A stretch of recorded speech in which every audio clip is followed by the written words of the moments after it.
Hey, what's going on everybody? Alex with you here again as usual. Thank you for tuning in for yet another video. This time I'm super excited because I have a really cool new chess set to share with you guys. This time it's going to be from the Royal Chess Mall. It is the Austrian coffee house chess pieces in antique boxwood and genuine ebony. I've been looking at this chess set probably for at least, we got a thunderstorm coming, for at least probably the past year and a half, just because of its unique design. So I bought this chess set from Royal Chess Mall. I think it retails somewhere for about $317, around ballpark that range, and I'll shoot you guys a link below in this video. Now before I get started with showing you guys this awesome chess set, I wanted to talk a little bit about Royal Chess Mall. Royal Chess Mall is a company that's based in Amritsar, India. I hope I'm saying that right. They carry a very wide assortment of chess pieces, chess boards, chess boxes, all kinds of stuff. Their company is very big and they're able to ship their products pretty much worldwide. Now I recently found out that as the company is growing, they're planning to build a distribution center here in the United States, which means great news for people looking for chess sets from within the United States, as that hopefully will shorten some of the shipment times for the products that might be for sale. As far as shipment goes, when I ordered this particular chess set, I believe the shipment was about 2 weeks, which is pretty much normal as far as any chess sets that I've ordered before. Anything really that's coming from India usually takes about 2 weeks, because you have to take into account that it has to go through the customs and everything. But 2 weeks for a chess set that hopefully you will be using and playing on is not that long of a wait if you think about it. I mean, obviously if it's a last minute gift for somebody or yourself, that might be a different matter, but to me 2 weeks didn't seem like a long period of time. It seems that within the past several months, as this channel has been slowly growing, some of the chess distributors have been trying to contact me and ask me if maybe I could review some of their chess merchandise. Just like you guys have seen with the Violet Crown chess, that was an excellent plastic chess set. One day I was contacted by Royal Chess Mall. They indicated that they watched my video where I reviewed their storage coffer box, and they were very thrilled with the quality of the video. They said it was very informative and well done. They asked me if it would be okay if perhaps they could include some parts of my video in their advertisements or their marketing campaign, and I said that would be fine, because that way more people can benefit from seeing these chess sets up close. So I was actually pretty thrilled. I know this channel is not very big, but it was a big deal to me to receive that kind of recognition. So I decided that it might finally be time that I bought this particular chess set, the Austrian coffee house chess set that I've been looking at for quite some time. Let's go ahead and take a closer look at these chess pieces. Alrighty, now instead of starting out by looking at the kings, we're just gonna jump in and start by looking at the bishops, just because as you guys can see here closely, and hopefully things will be in focus, the bishops are very unique looking. They've got these small little, it looks like almost like little hats on top of an unusually shaped bishop. This, I believe, may be one of the defining characteristics of this particular chess set, is these alternating color hats that you see here. Very unusual. I don't think I've seen this particular design bishops in any of the other chess sets, and in fact it was the bishops and the way that the bishops look so different from many of the other bishops we've seen that initially attracted me to this particular chess set. As far as the wood, we have the what they call the antique boxwood and genuine ebony. Here we can see a little bit closer from the top.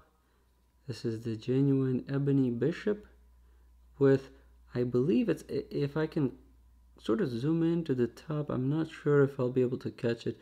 The very top part may be glued on there. It's kind of hard to tell. It may be one piece, but it almost feels like the top could be something that was sort of, manufactured in on top of the bishop afterwards. Either way, it really doesn't matter to me. I think this is a very unique looking bishop, and I'm very happy to see this chess set here be part of my collection now.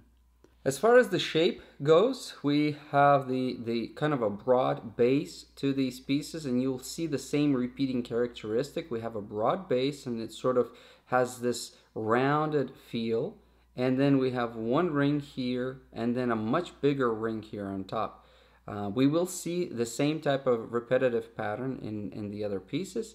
And then we have an unusual top here where in most of the cases we see like either an egg shape or some kind of a teardrop shape. Here it's sort of almost like a goblet or like some kind of a cup.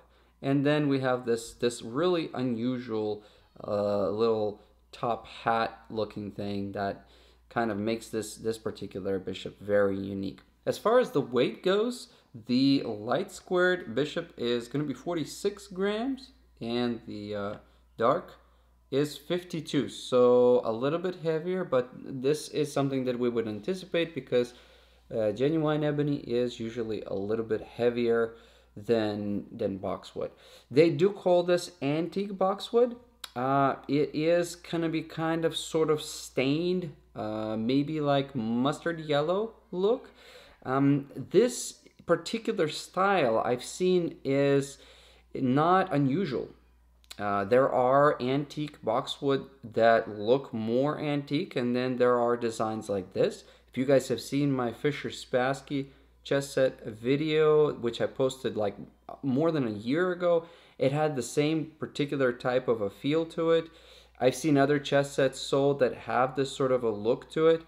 Some people like it, other people not so much, but it's not unusual, and it's not sort of a, hey, we're gonna make this, try to make it look antique, but we kind of came short. No, this is a particular type of design, and like I said, some people find it more appealing than others, but that's just gonna be kind of what we're looking at. And I am using a new camera and a new lens, so hopefully I'm gonna be able to kind of give you guys a little bit better ability to kind of gauge as far as what the color of these pieces look like. Okay, so let's jump in and take a look at the kings. Here we have the kings. The kings are relatively tall, as you can see, very tall king with the same type of a shape, kind of a rounded half circle with a little ring, and then you have a much bigger ring and a third ring right here on the top. And then it sort of balloons out into this really quite elaborate top. I really like it. I think that it's sort of shaped quite kind of like the Modena chess set that you guys have seen me review a long time ago. The Modena had a little bit of a rounded look as well. So and then at the very top you have this sort of a little teardrop, kind of a Hershey Kisses type of thing. Wanted to show you guys what the top looks like. It's quite nice, very nice. Mind you, I mean, these chess pieces, as we've seen before, this is made out of a very dense wood. Genuine ebony is very hard to work through, and to create such detail in these chess pieces always amazes me, you know, how people are capable of doing something like this.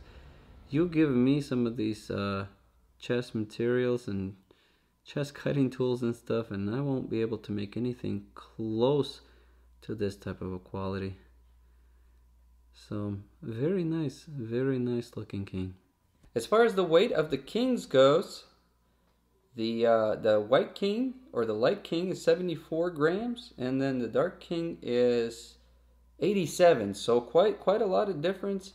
As you can see, a 13-gram difference is quite a lot, but once again, because it's genuine ebony, we see this quite often in many of the other chess sets that I've reviewed before. When you're dealing with genuine ebony compared to boxwood, genuine ebony is always gonna, it's not like heavy to where you feel like, wow, this is substantially heavier than this. But you know, if you're gonna be like me and you're gonna be measuring these chess pieces, then you're gonna realize that usually if it's genuine ebony, it's gonna be a little bit heavier. We do get 4 queens with this particular chess set. The queens are very nice looking. They are shorter than the king. As you can see, the king is going to be a little bit taller. But they do kind of follow the same type of design as far as this little teardrop. And then we have what looks kind of more or less a very normal looking top.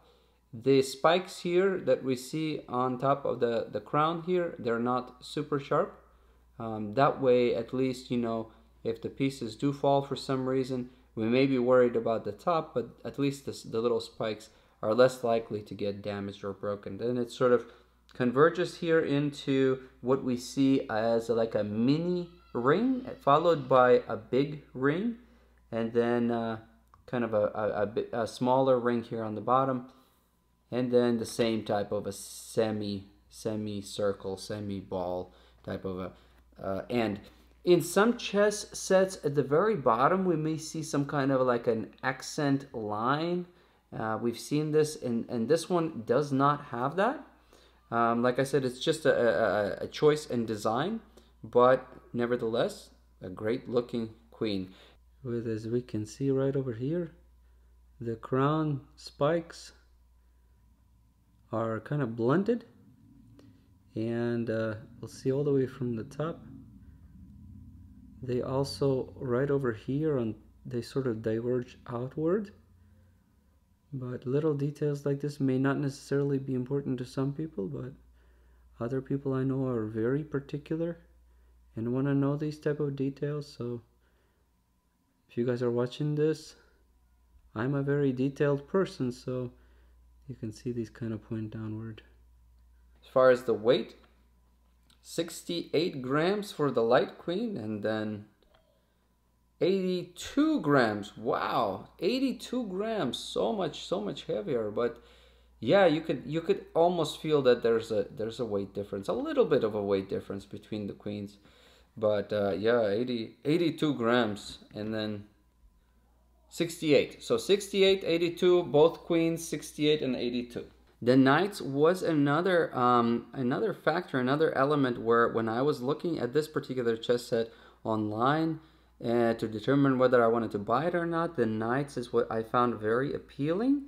They're not super elaborate, as you could see here, but they do have this sort of like on the side here, and I'm not sure if it's going to pick up on the camera, but on the side here, on only one side you have what looks like the mane is coming off to the side, and nothing on the other side. So it's a very nice kind of conservative design where the mane isn't protruding or spiky or anything like that, and they've made it sort of a kind of a gentle looking knight where it's kind of looking down. It's not super fierce.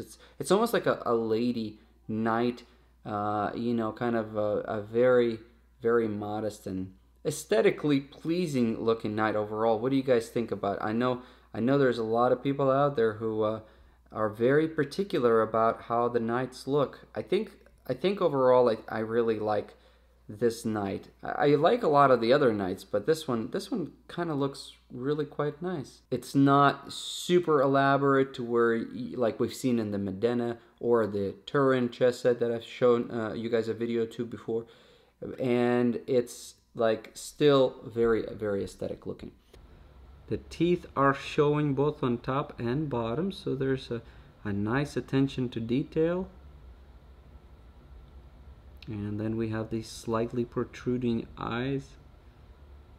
A very nice aesthetically crafted face with these sort of indentations that you can see on top. And then you have an indentation underneath an eye that kind of gives a very nice shape to the face of the knight. Let's take a look. Knights weigh in at 39 grams for the light knight and 49 grams for the dark knight. So dark knight's going to be 10 grams heavier than the light one. So there you have it. Let me know in the comments below what you think about the knights. Rooks are also somewhat unusual looking. Unusual, but I think very aesthetic overall. Shape-wise, they're a little different from what we're used to seeing, just because, well, we're starting off with the same sort of a semicircular base, kind of like what we've seen with the other pieces, and the circle following the base. But then here we see these sort of lines going up, kind of makes it almost like a representation of what would look like a tower.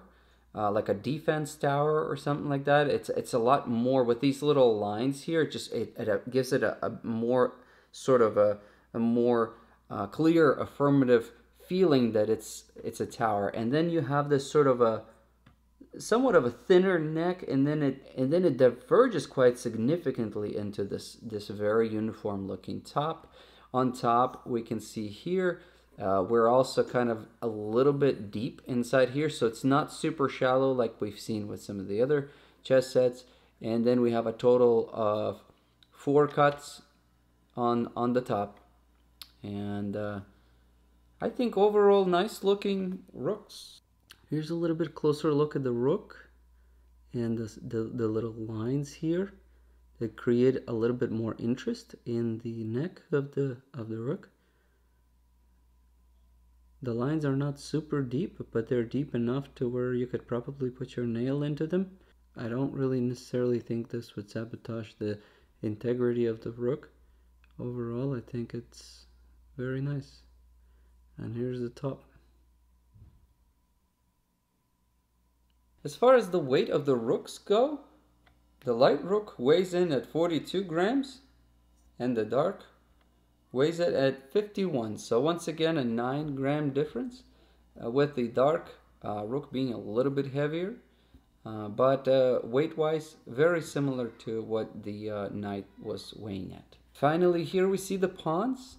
Pawns are not super tall, but they are a very reasonable shape. A very proportionate ball to the shape of the pawn, with a nice broad base. To a lot of people, it's very important, especially when it comes to pawns, to have a nice broad base, so that way the pawns are nice and stable. When you have some pieces that are smaller and the base of the pawns is much narrower, smaller, they do kind of feel like they're going to tip over a little bit more likely. But in this case, it really doesn't feel that way. We don't have any rocking or anything like that, if we, so it's overall a very nice stable pawn.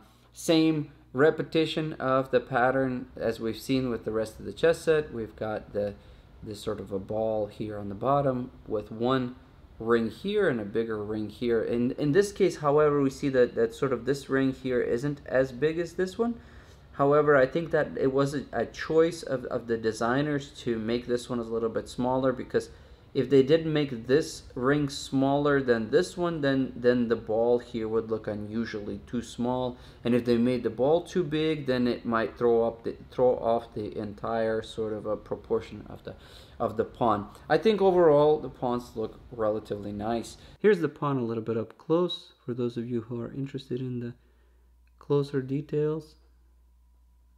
A nice, well-proportioned pawn overall.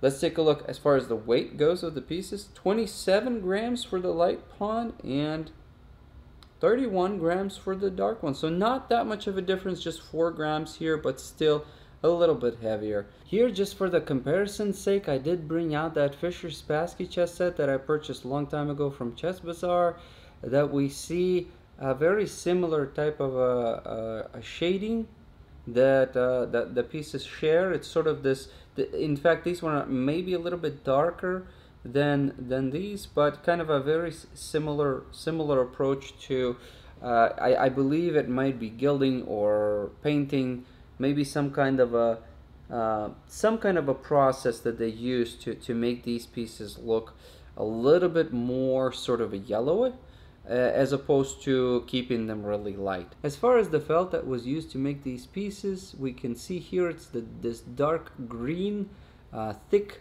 nice thick felt. We see the same type of felt on some of the luxury chess pieces by House of Staunton and Staunton Castle. So this is going to be on the luxury side. This type of felt is really nice because it's very smooth when you're playing. It doesn't make too much noise, and it overall will feel very smooth on practically any board that you decide to play them on. Here's an example of what this particular chess set would look like on a board all set up. So we can see here's the dark pieces, and this board, as we've seen before, is a 2.25 square inch board, so if you take a closer look, I feel like you might agree with me there that a 2.25 square inch board is ample amount of room for this particular chess set. If we look from the top, we can see that the king and the queen have what feels like enough space. No pieces are really, occupying too much space, so 2.25 is probably what I would recommend for this particular chess set. And here on the other side we have the light pieces all fully set up. What do you guys think about this set? Do you think it goes well with this particular board? Would you have other ideas? I think overall, as I've mentioned before, this board that I purchased for a very inexpensive amount is working well for a lot of my chess sets, just because it's the nice grain color that like a Shisham would, and seems to be very nicely fitting for many of my chess sets. Because of their shape and because they're not super elaborate or detailed, these pieces I feel like could be played both in classical variation of games as well as more rapid, even possibly blitz or bullet type of games. I've been playing a lot of games recently online. Seems like a lot of times people come out with this type of opening. If I'm playing for the black, but this sort of accelerated London system that you guys see here, always kind of confusing to me. If you guys have studied this type of opening, comment below, let me know what do you feel like, because all of a sudden when they open up with the bishop here, I have a tendency to sort of come out with my knight right over here, but as you can see right from the get-go, I am not able to take out my bishop right over here, and I have a tendency to follow up with something like this and then come out here, but it seems like doing this also prevents my knight from coming out, and overall this kind of gets me into a little bit of a cramped position. A lot of times they'll either come out this way or follow with this approach, to which I can always come out this way. But then if I do that, all of a sudden I'm really stuck, because I'm trying to do something like this, and for some reason once this bishop comes out here, like, I don't know, I don't like the bishop coming out this way. It seems like the more games I play for the black, the more times I see people come out this way. And it's not like they're gonna attack my pawn right over here, it's just that they want to control the center more. And so it's just, if you guys have played this particular opening, please let me know what is the type of what's the best type of approach for the dark pieces. In this case, what do you guys do to, in the end things tend to work out for me, but it's just, I don't know, I feel like I have to do a lot of unfolding, and things are not straightforward from the beginning with this particular opening. Well, there you have it, my friends. As always, I very much so enjoy making these videos, even though they're not on a professional level, they are on my level, and as always I try to improve every time I make these videos. So thank you once again for watching, thank you for sticking around, and thank you very much for those of you guys that have completed watching the videos till the end, because the longer you guys watch the videos to completion, the more likely the videos are going to be seen by other people due to some YouTube algorithm. You know how it works. Anyways, as always, I wish you guys the best. Stay healthy, everybody. Stay safe, play more chess, and I'll see you guys in the next video, okay?